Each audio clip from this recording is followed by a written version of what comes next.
Welcome back to another Age of Empires 4 update. The big me update, the winter update of 2021, the first big update to Age of Empires 4. And I am using this opportunity as an update to my review. Going to be hopefully a little shorter and a little more focused.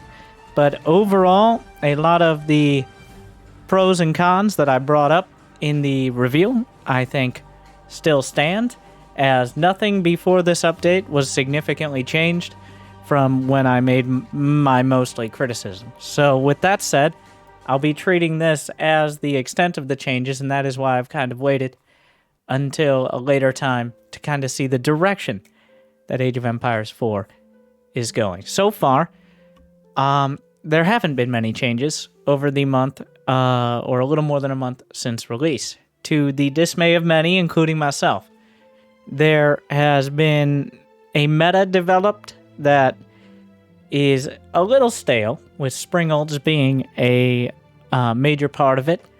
There are some balance changes coming, and a whole lot of bug fixes. Now the update has created its own version of things that may need to be bug fixed, but a lot of it, I think, is going in the right direction. A lot of it is going in a different direction, and a lot of it, I'm not sure yet. So before I go creating a tier list every other day about what Civ is good or not, or what is important to be focused on, I will say most of the stuff in this update I approve of, especially when it comes to quality of life updates, map updates, stuff like that. But I'm going to start scratching my head pretty quick. So with that said, let's get started. I'm just going to read word for word, at least to start. Starting today, November 29th, you'll be able to install update 8324, which enjoys the latest features, balance updates, and fixes that Age of Empires 4 has to offer. If you've seen the community roadmap, as we've been over, then you might be surprised to hear that Winter 2021 was coming early this year for both the Northern and Southern hemispheres. What can we say? We're really excited to get the Winter 2021 update into your hands. With this update, we're bringing a few key feature additions and changes based on your early feedback, along with bug fixes and exploits referenced on various Age channels. The update also introduces a substantial number of balance updates. Many of these updates, more than 100, are in response to callouts you've made and will promote challenging and exciting opportunities regardless of which civilization you're playing as or against. Read on for detailed changes. So the updates are apparently their build numbers. This is more information on that. And then, what's the difference between a patch and an update? An update is a big patch. That's the summary. Patches are important too. Good to hear. I would like to see more. What do the numbers mean? They're the build version. And in the future, it's going to make a little more sense, it seems. So, we'll be adapting the naming conventions, and we've been using broader terms. So like winter, spring, quarterly patches. Features. New features. This is, I want to prime you, because you're watching this video, maybe not for information, but for how to feel. In this part, you should feel good. Alright? Good feelings. Because almost all of these are good with no downside, like, besides maybe the features that are left out. So feel maybe a little hungry is fine. That's fine, but also good.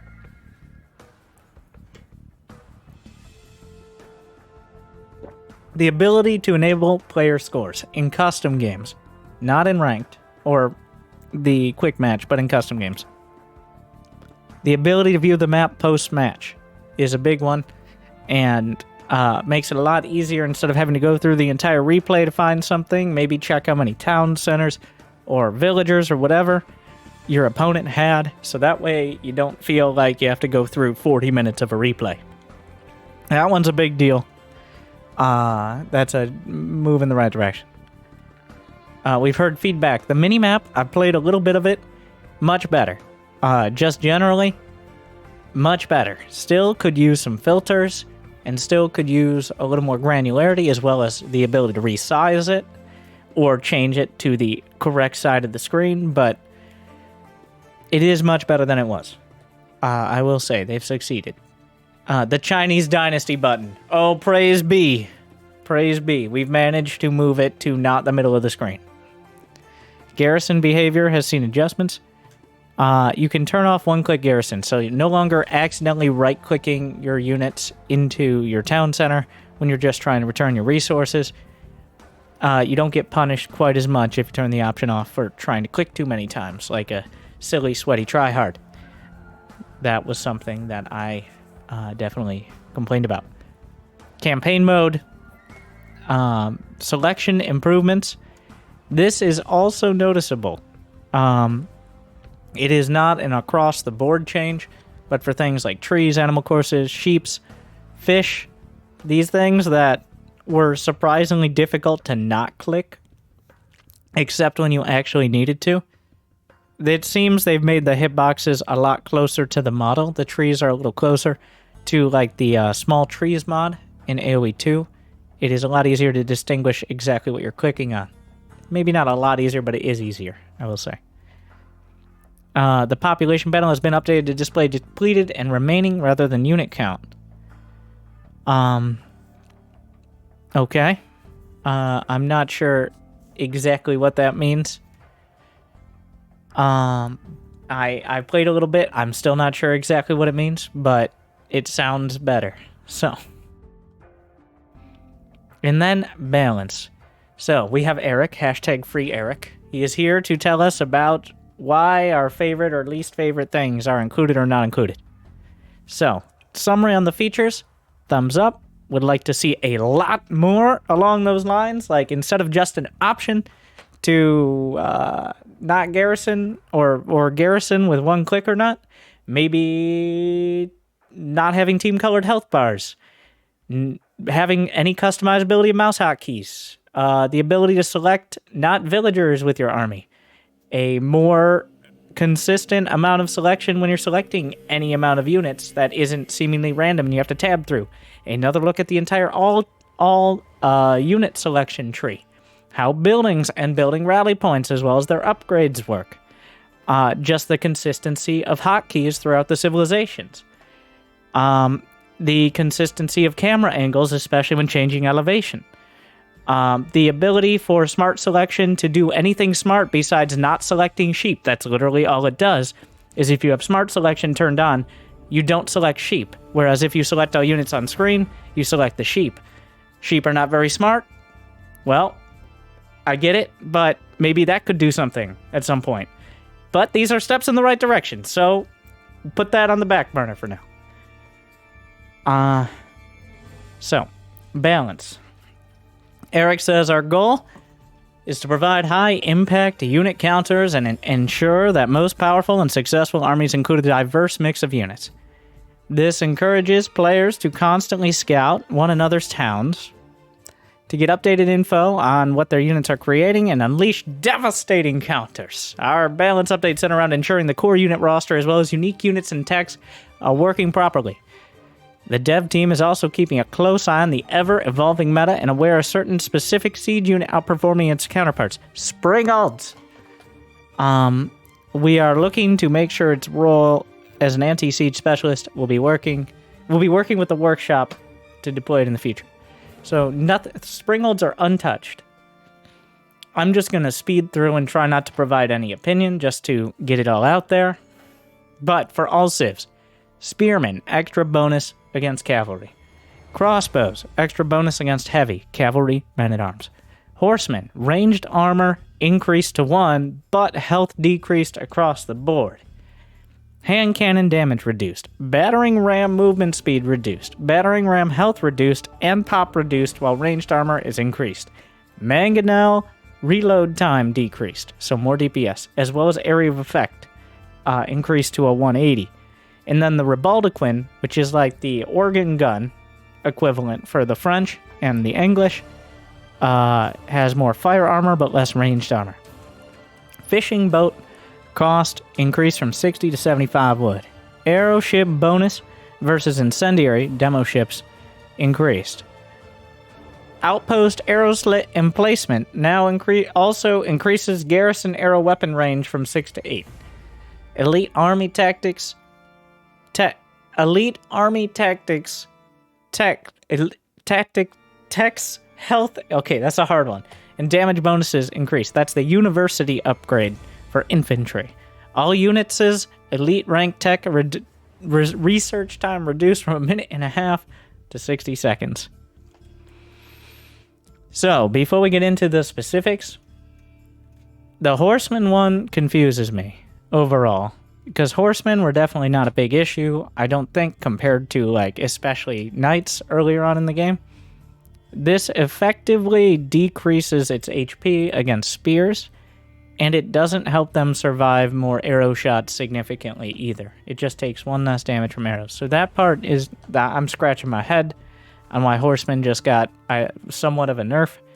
Spears obviously could use a buff against cavalry, and there's another change further on that's actually in the bug fixes as well, where they automatically brace against charging cavalry. Before, you would have to use the stop or hold position, both of which are inconsistent, to try to brace, but there is a mechanic where the spears, if they are in a brace position, will stun charging cavalry and do damage, thus negating things like the Royal Knights charge in the early game, all the way to a bunch of horsemen in the later game. So this, I think, is going to kind of make horsemen, which are already mediocre, into even more mediocre. Crossbows definitely could use some help. Fine. Hand cannons were a little overbearing. Fine. Rams are still going to be a menace, but maybe a little less so. These adjustments are definitely tuned more for the Imperial Age and for not being as overpowering in the earlier ages, but civs like Chinese and Delhi, and, more details on that. Other civs without strong feudal age units are still going to struggle. I don't know if mangonels needed a buff, but springolds have not been nerfed at all, so it will give you some options. That is an indirect nerf to everything else. This is actually a buff to springolds, by the way. Because, one, mangonels being better means that the things springolds overlap the most with, crossbows, are worse because mangonels counter them. And to counter the mangonels, you need more springolds.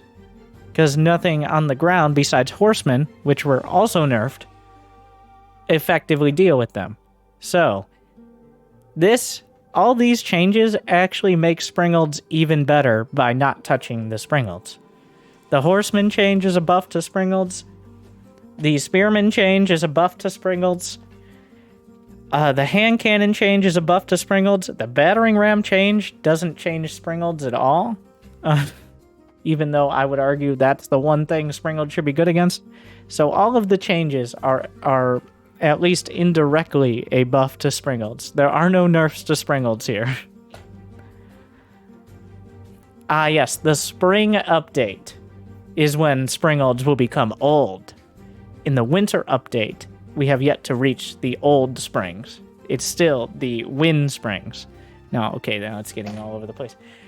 Fishing boats being at 75 wood is a pretty huge nerf, by the way. At 15 more.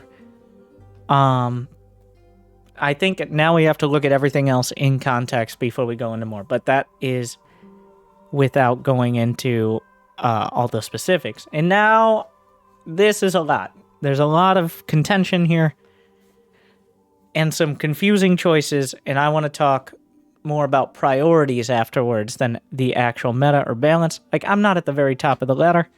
I've been top 200, but then I stopped using French, so we'll see if it's time to go back. Abbasid Dynasty, Phalanx Technology, which is Spearman Range, 100% more Spearman Range, moved to the racks. Composite Bow, which is Archer Reload Speed, and Camel Handling, which is Camel Armor, moved to other buildings, which is good because it no longer requires time on the House of Wisdom to upgrade these things, which can cut into your age up and economic upgrade times. So these are all buffs. They have some bugs associated, but I'm not going to get into that here. Overall, buff to Abbasid.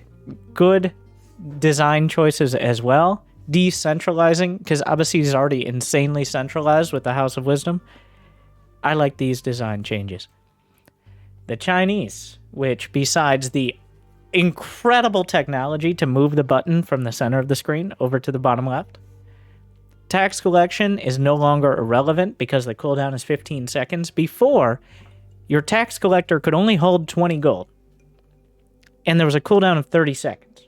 So, even if you were gathering 30 gold in 30 seconds, you could never actually collect it all because the cooldown was so long. And it didn't matter if you collected 1 or 20 gold. The cooldown would start, which made the tax collector even more bureaucratically infuriating. So at least that's useful. The Juganu, food cost is reduced from 60 to 20, but its health is reduced. It means it still costs gold and wood.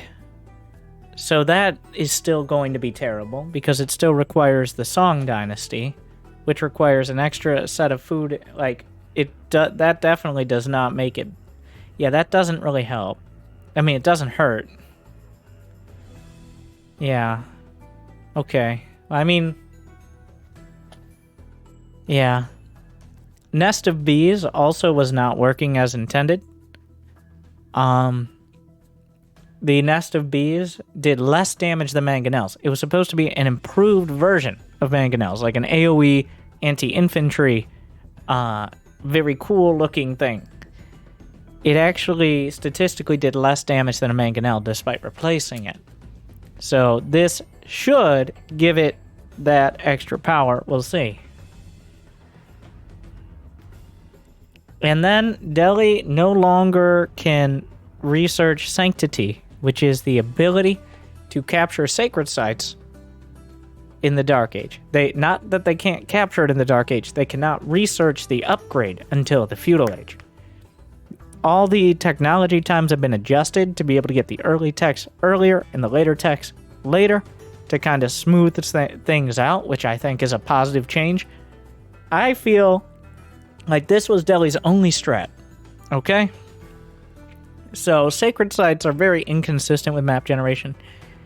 They could have just made the text of it be, you can't capture until feudal, which I think would be reasonable. Making it so you can't start the tech until feudal kind of defeats almost the entire purpose, because by the time you finish the tech, you could just be in castle. So... But, here we are. I mean, it's not like Delhi. Jimmy, can we consult the tier chart right now, real quick, while we're at this juncture? Because I said I wouldn't bring out the tier list. It didn't take long though. But here is the comprehensive tier diagram, which I think is accurate. Before this big update, as you see, you got the big three. You got the French, the Mongols, and the English, all of which kind of counter each other pretty well. The Abbasids with their siege engineering ramming their way in occasionally. The Rus, which have a lot of the bonuses like French does, but they're not as good. And then, of course, you have the Castle Age civilizations with full of bugs and mediocre units, the Chinese and the Holy Roman Empire, as well as the Delhi Sultanate, which people play because they don't want to play a real Civ, or they want to have a unique one. And I think Delhi was kind of like, I didn't like that the entire economy was based on sacred sites. It was actually a little ridiculous, but this feels like the least effort put into the largest possible nerf to the entire early game strategy. So that is an interest. We'll see. I don't know because this is the first balance patch. I don't know if the balance patches will be every quarter, like winter, spring, summer, etc., or if they're willing to go back or adjust things on a more granular basis.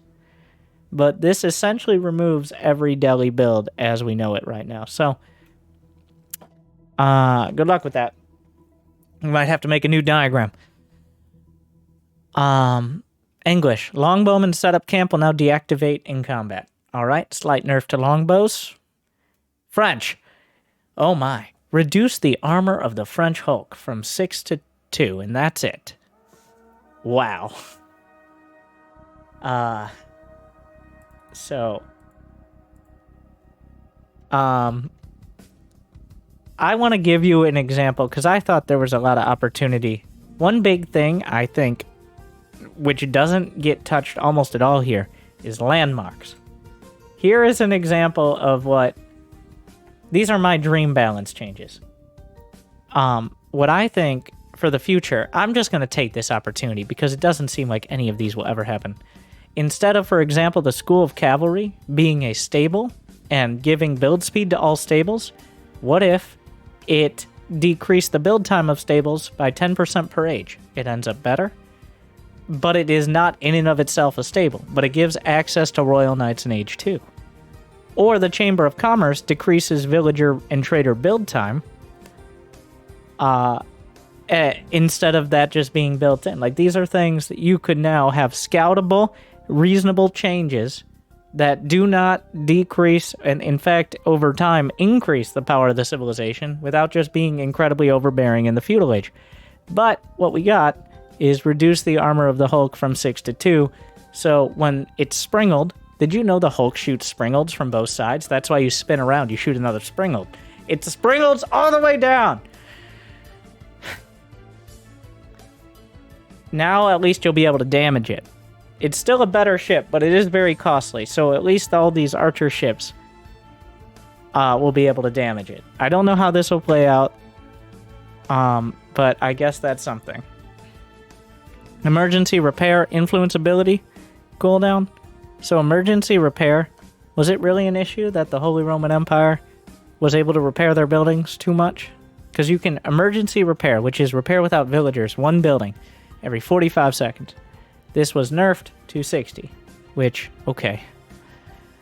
Landmarks are now able to pack and unpack. There was a arguable bug / feature where packing up Mongol buildings would cost 1 supply, so you couldn't do it when you were maxed. It implies that only landmarks are now able to do it.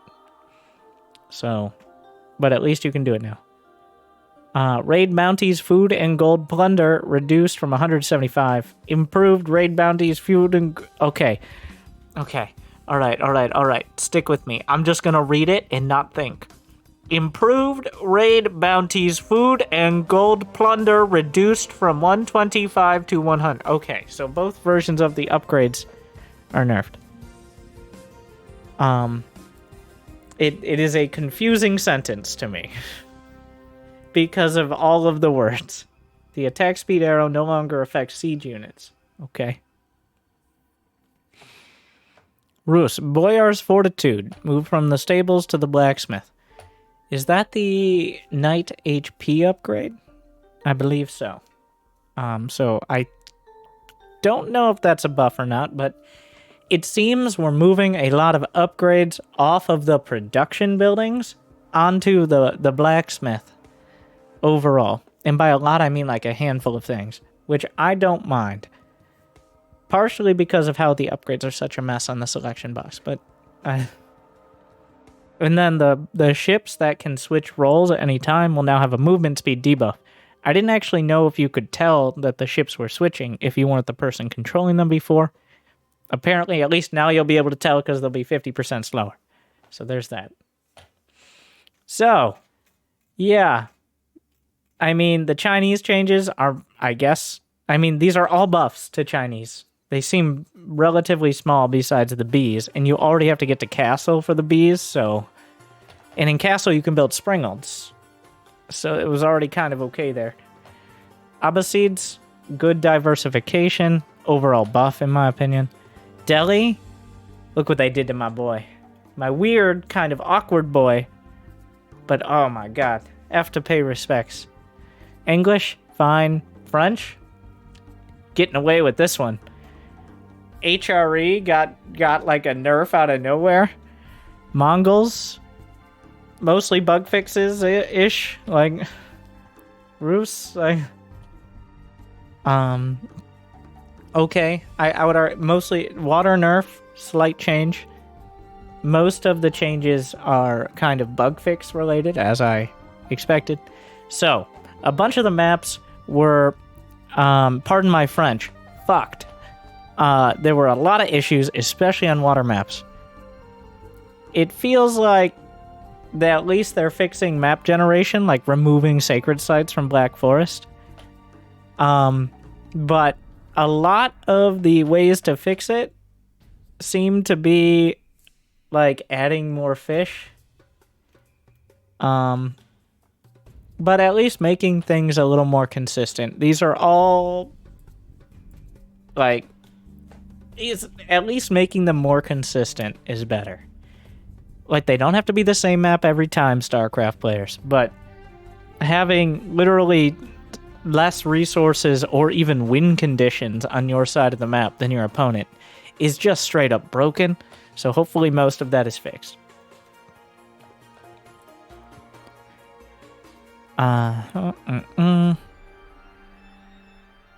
Alright, so bug fixes. These are more balance changes than the balance changes.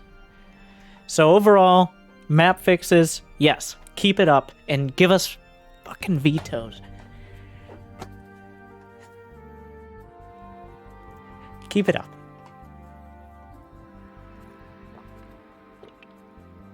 Let's keep this coming. Let's keep it going.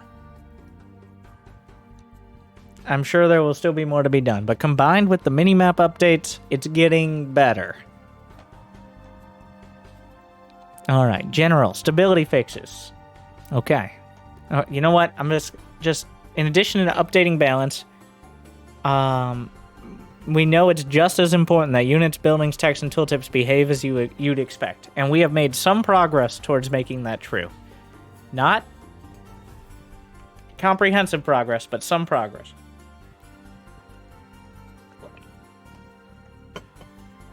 As for balance, I just want to summarize weird priorities to me.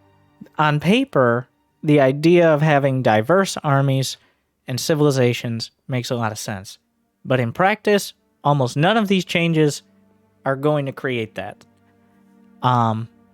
So the idea is good. The execution so far, not great.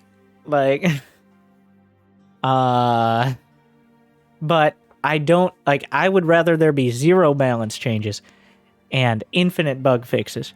I would like the game to work, as described here, before worrying about how much HP a horseman has, which makes it weird to me that that was a point of discussion. But, alright. Stability fixes.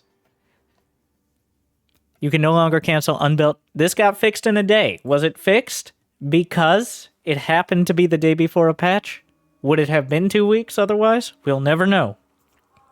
But yeah, you could return unbuilt stone wall for not 100 stone, but for 4,000 about. Which, yeah, that was bad. Mongol landmarks that were destroyed can now be unpacked and repaired. Yep, Rus can no longer have infinite relics. Good. Some fixes have been made to hardest AI. It has any sort of intelligence now? Maybe not. Naval and siege units better mind the stop command. I'll believe it when I see it. Greatly improved long pauses when auto-saving. Stop saving every time a fight happens. You'll be okay. When I've created a large number of save files. Alright, nerds. Alright. Fixes have been made to which landmarks did not require wood to repair. Wait, what? Are they supposed to, or are they supposed to not require wood? Everything, you can repair a keep with wood. Everything gets repaired with wood, by the way. Including things that only took stone. But I'm pretty sure stone walls take stone to repair. But everything else takes wood.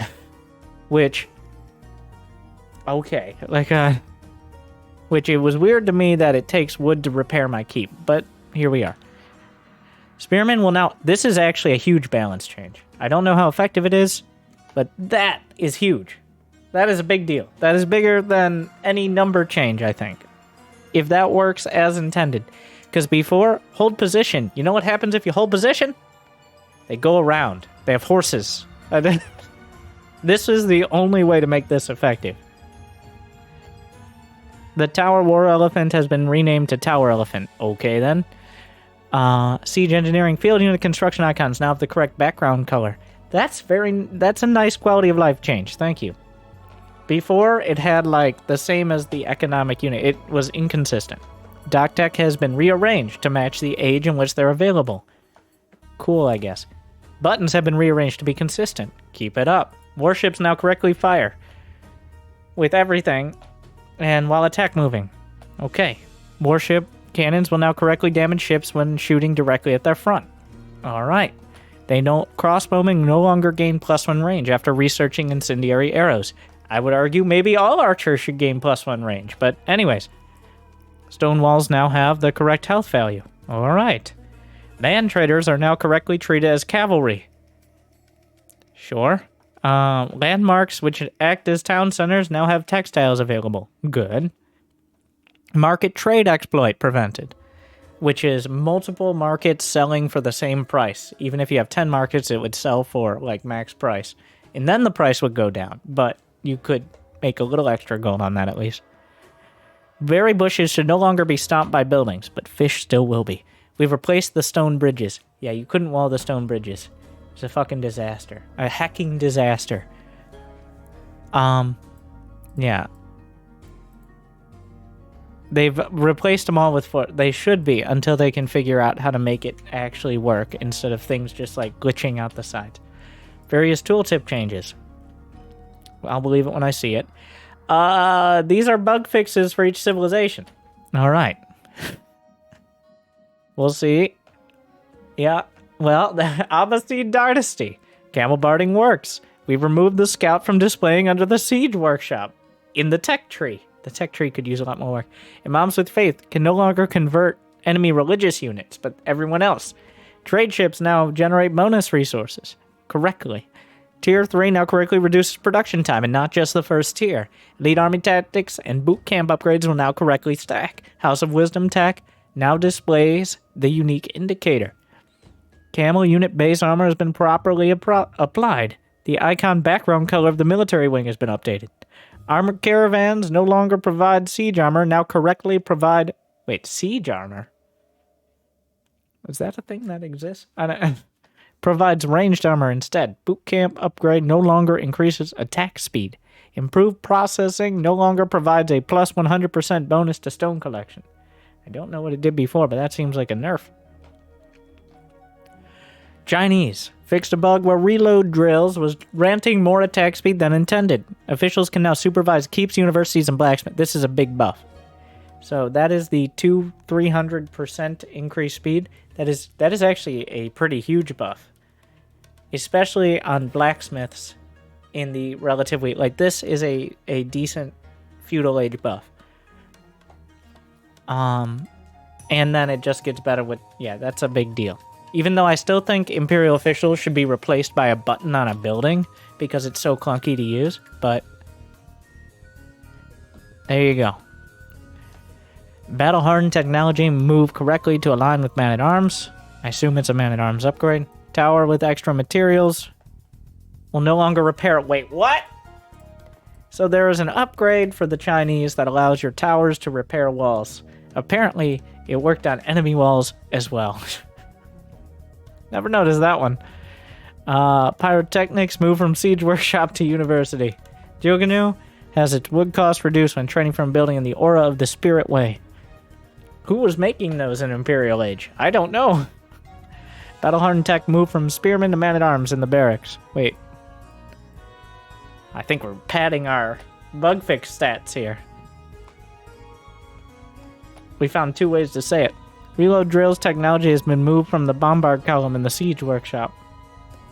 The Delhi Sultanate will now correctly display the base research time of every tech. Keeping placements took longer. We fixed the bug. Hone Blades no longer adds an extra +1 damage. Tower Elephants no longer gain... they don't get force... Did they have Force March? Tower Elephant now gains the armor visual upgrade when researching Siege Elephant. Tower Elephant does not get increased armor from Siege Elephant. This is to help visually distinguish the upgrade. I like those changes. Those are changes I like. Visually distinguishing things is kind of important in an RTS. Palings and camps can no longer be activated on top of stone walls.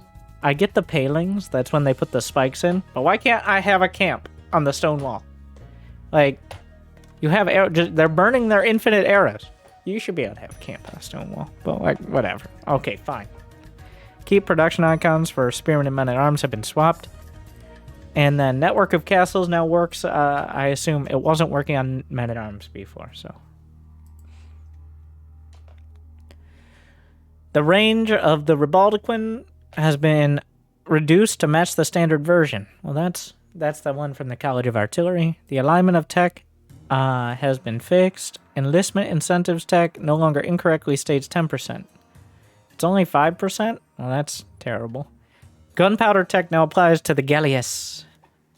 And the Royal Cannon now receives the bonus damage. So, overall, slight nerfs, I guess, but none of these are real balance changes for the relevant parts of France.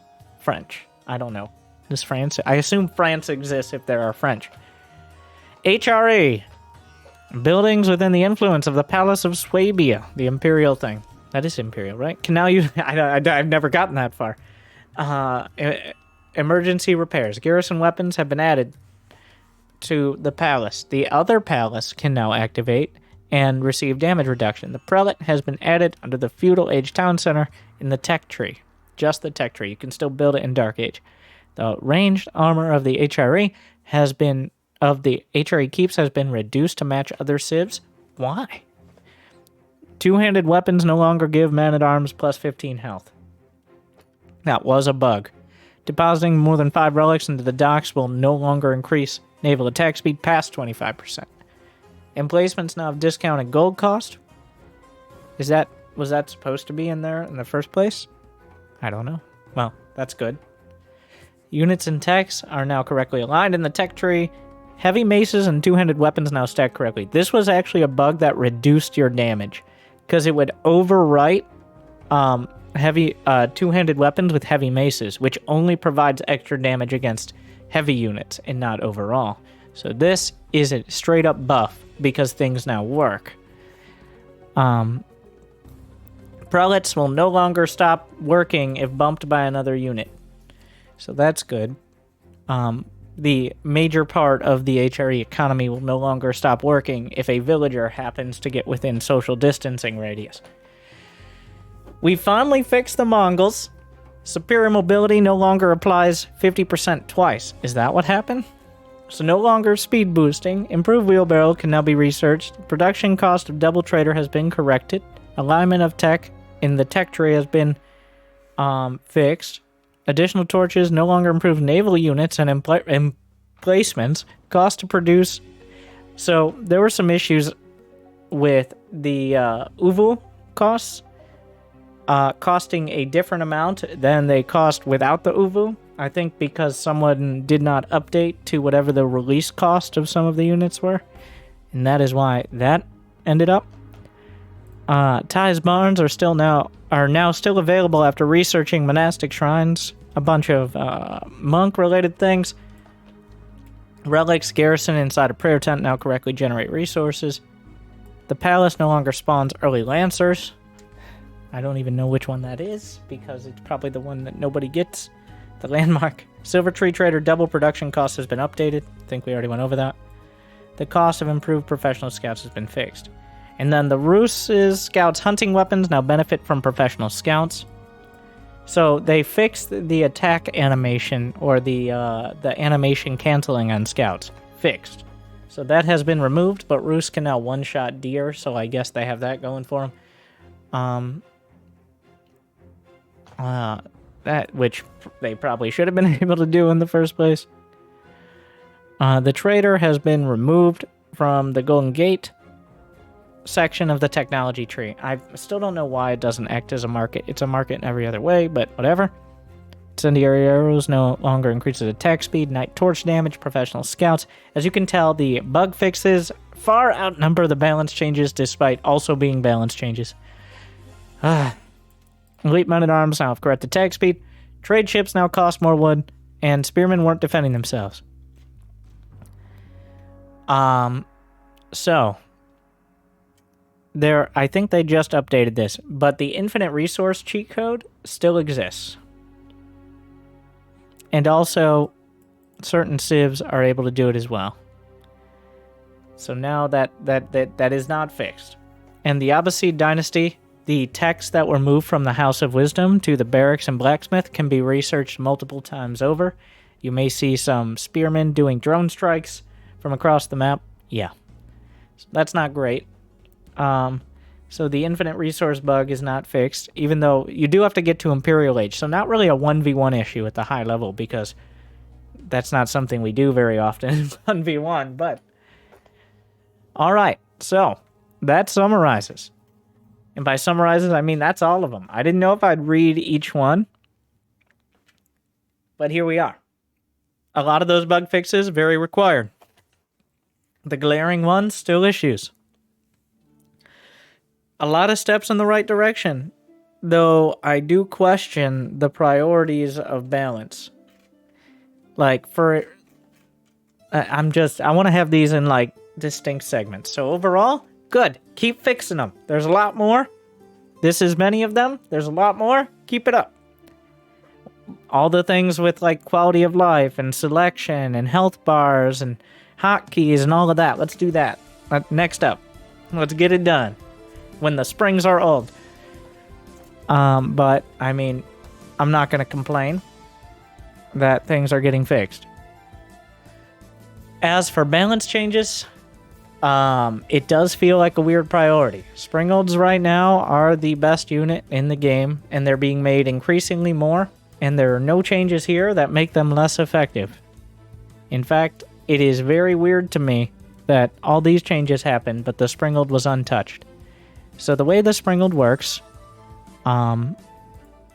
just to go through, is this is a third party, the AoE4 quick sheet you can Google, as people have done a lot more math than Relic has. Where is my Springold? There we are.